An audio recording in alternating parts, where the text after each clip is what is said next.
think there's a global reset going on.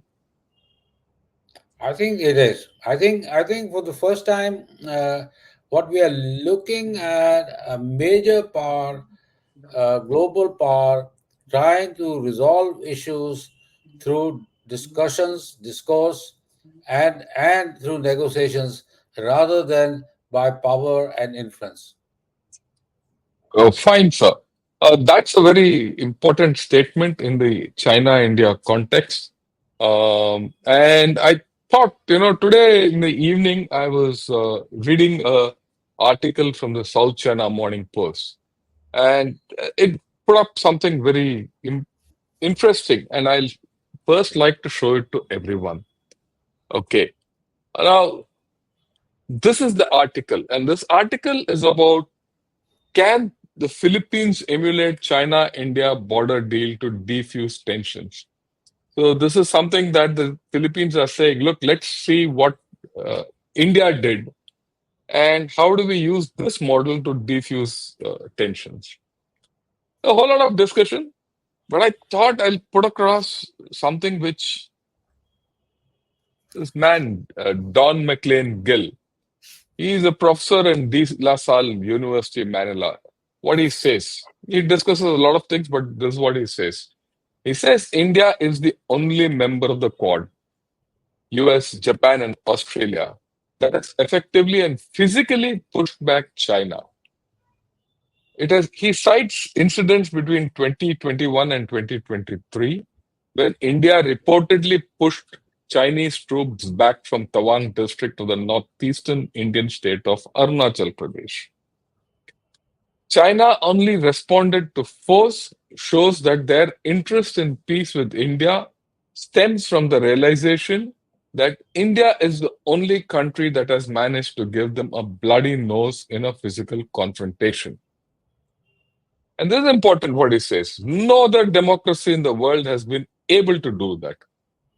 So to say that last week's agreement was achieved only through communication is not the case.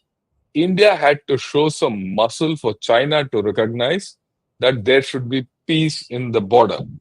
And that's what he's added. But and that's very important in the context in which we are speaking, because most of the time we feel that China is the stronger power militarily, diplomatically, and economically. So it has to walk all over us.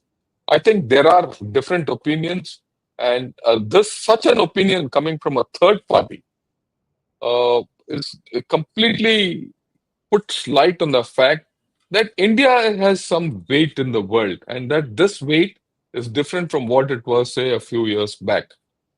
As I was talking to Brigadier Saigal just before this whole episode started, he gave me a different viewpoint, but a conflicting viewpoint from a different perspective. So I'd like you to put that out Okay, or read it thank you. out.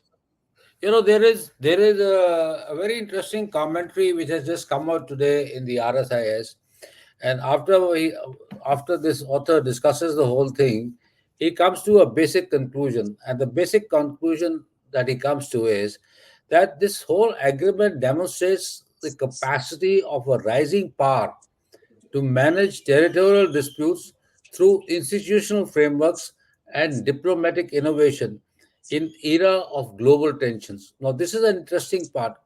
Here are two major players who have resolved their issues through diplomatic innovations and institutional framework, and when there are tensions all around. And it goes on to say this is a model for traditional bilateral negotiations plus multilateral framework plus CBMs, which can manage regional disputes.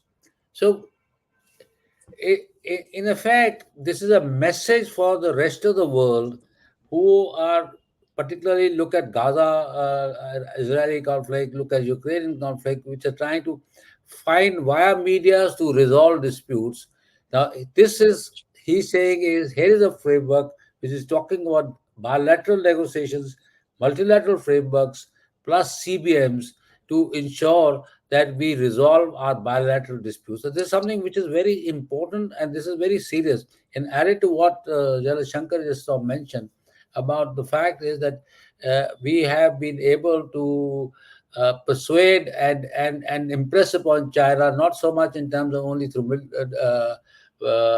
negotiations and diplomatic efforts, but like the Shankar said yesterday, is through muscular deployments and a strategy that we shall not move.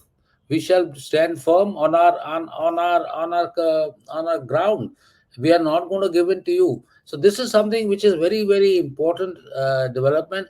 I would like people to understand this whole nuance of what has happened. This is not simply an agreement between two countries that has happened, but this has created a framework for negotiations of people who must stand. If you have got strong beliefs, you have got a strong understanding, and you back it up with credible power and influence, you can make the other side see reason.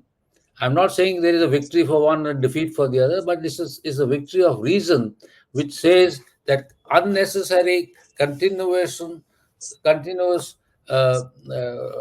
coercion is not a credible policy anymore. Thank you. Yeah, I think so that you hit it on the nail on the head. It's a composite strength which India has or displayed, diplomatic, economic, and military, right? Which China respects, and it has responded. After all of us say China respects strength, right? And it has responded.